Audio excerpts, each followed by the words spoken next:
তেল ছেড়ে এসছে, এবার এতে একটু ধনেপাতা দিয়ে দিচ্ছি, দিয়ে আর একটু ঘেটে নেব, নেড়ে নেব।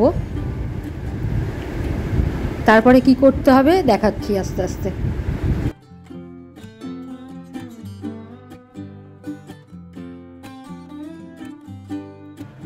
নমস্কার, আসান কুক ট্যুরে আপনাদের স্বাগত। এখন মাছের একটা আইটেম আমি করছি, তার জন্য কি কি লাগছে বা কিভাবে করছি দেখুন। প্রথমে আমি মাছটা আগে ভাজবো।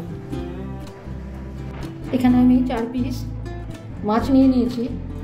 এটা কিন্তু বাসা মাছ, ঠিক আছে। নুন দিয়ে দিচ্ছি,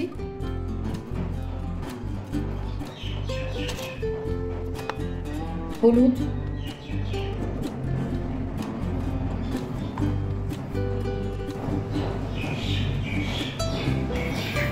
আর সর্ষের তেল দিয়ে এগুলো মাখিয়ে নেব। মাছে আমার নুন হলুদ মাখানো হয়ে গেছে, দুদিকেই ভালো মতো নুন হলুদ মাখিয়ে নিয়েছি। এবার আমি এগুলো ভাজবো।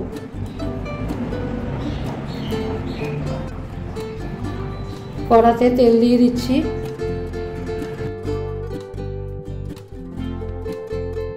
তেল গরম হয়ে গেছে। এবার আমি এতে মাছগুলো দিয়ে দিচ্ছি, একসাথে বেশি দিচ্ছি না, এগুলো ছেড়ে নিয়ে এবার কিন্তু এগুলো ঢেকে দেবো, আঁচটা বাড়িয়ে রাখবো।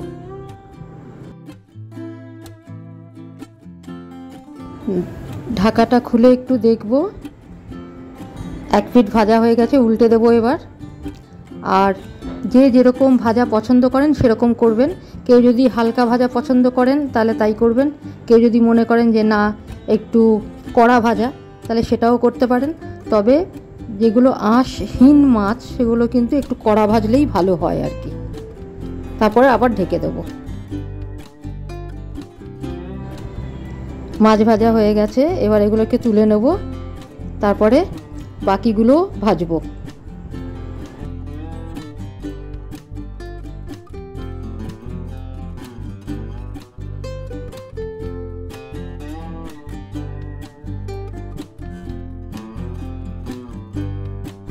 দ্বিতীয় ক্ষেপে মাছ ভাজা হচ্ছে।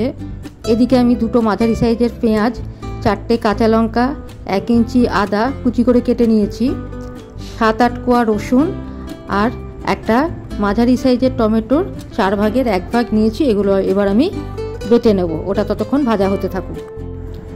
সেকেন্ড ব্যাচ মাছ ভাজাও হয়ে গেছে, এবার এটা আমি তুলে নিচ্ছি। আমার মশলার পেস্ট হয়ে গেছে, এবার আমি একে একে দেখাচ্ছি। এবার এই তেলেই দিয়ে দিচ্ছি কালো জিরে ফোড়ন, আর দিয়ে দিচ্ছি 2টো কাঁচা লঙ্কা, চেরা কাঁচা লঙ্কা। হলুদ দিয়ে দিচ্ছি এবার এতে মশলার পেস্টটা দিয়ে দেব। আর এই পেস্ট কিন্তু আমি একদম মিহি করে বাটিনি, একটু হাফ ক্রাশ মতো খিচখিচে বাটা আর কি যেটা। আর যতটা মশলা করলাম পুরোটাই কিন্তু আমি দিয়ে দিচ্ছি, একদমই কিন্তু রাখছি না, বেশি হয়নি, এটা ভাজতে হবে। তারপরে দেখাচ্ছি।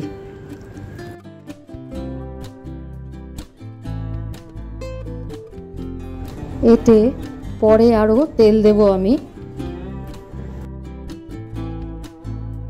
এবার এতে নুন দিয়ে দেব। নুনের পরিমাণটা স্বাভাবিকভাবেই একটু বেশি দিতে হবে, কারণ পেঁয়াজ এগুলো তো মিষ্টি, তো এগুলো একটু নুন বেশি টানবে। তেলটা কম হয়েছে, এবার কিন্তু আমি এতে আরও তেল দিচ্ছি, কিন্তু সেই তেলটা সর্ষের তেল যেহেতু গরম করে নিয়েছি, আলাদা পাত্রে গরম করে নিয়ে সেই গরম তেলটা দিচ্ছি, যাতে অন্য গন্ধ না থাকে, কাঁচা গন্ধ। আর এই পুরো কষানোটা কিন্তু লো ফ্লেমে হবে, সিম আঁচে হবে।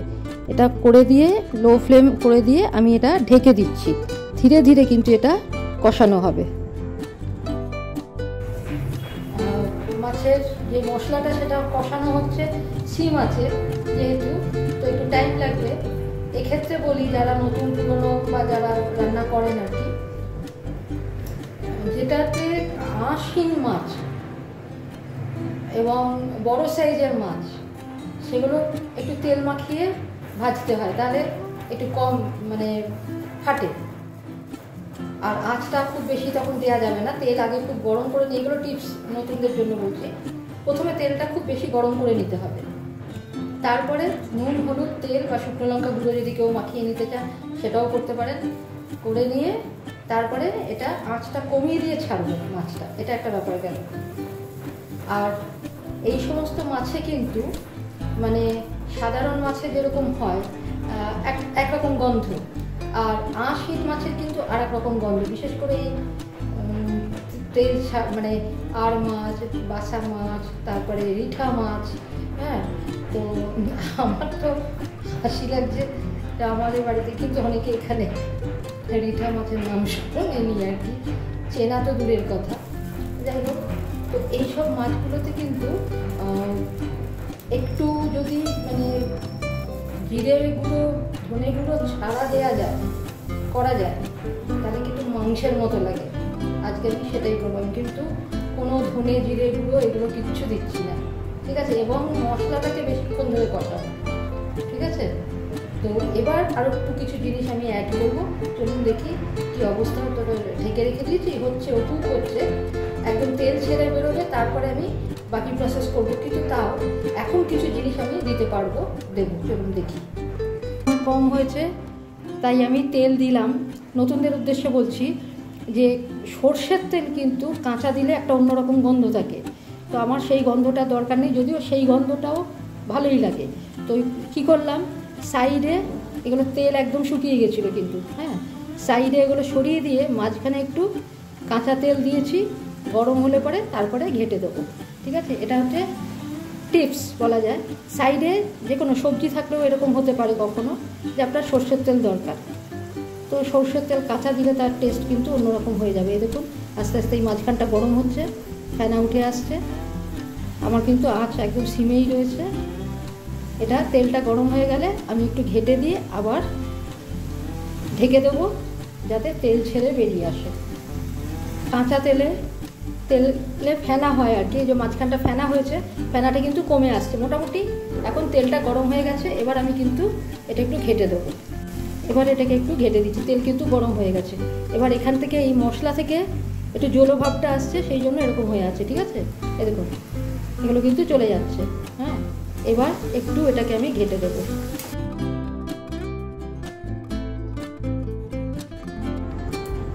এবার এতে দিয়ে দেবো কাশ্মীরি লঙ্কা গুঁড়ো, যাতে লাল রং হয়। এটা তো লাল রংটাই দেখতে বেশি ভালো লাগে আর কি, তো ঝাল নেই, অতএব বেশি পরিমাণে দিলেও কোনো অসুবিধা নেই। এবার এটাকে একটু ঘেঁটে দেবো, ভালো করে মিক্স করে দিচ্ছি ভালো মতো। আস্তে আস্তে দেখুন রংটা কি সুন্দর এসে যাচ্ছে, দারুণ হচ্ছে রংটা। এরকমভাবে আপনারাও করবেন। তেল ছেড়ে এসছে, এখন আমি এতে একটু ধনেপাতা দিয়ে দিচ্ছি।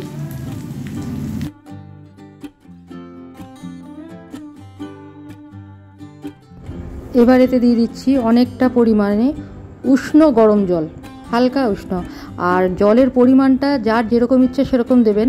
আমি যেহেতু একটু বেশি গ্রেভি রাখবো আর কি, 4 পিস বড় বড় পিস মাছ আছে, সেই জন্য আমি জলের পরিমাণটা একটু বেশি দিলাম। আপনারা যদি কেউ মনে করেন যে না অল্প জল দেবেন, এর মধ্যেই মাছটা দিয়ে দেবেন, সেটাও করতে পারেন, কিন্তু আমি সেটা করলাম না আর কি। জল ফুটে উঠেছে, এবার আমি এতে ভাজা মাছগুলো একে একে দিয়ে দিচ্ছি।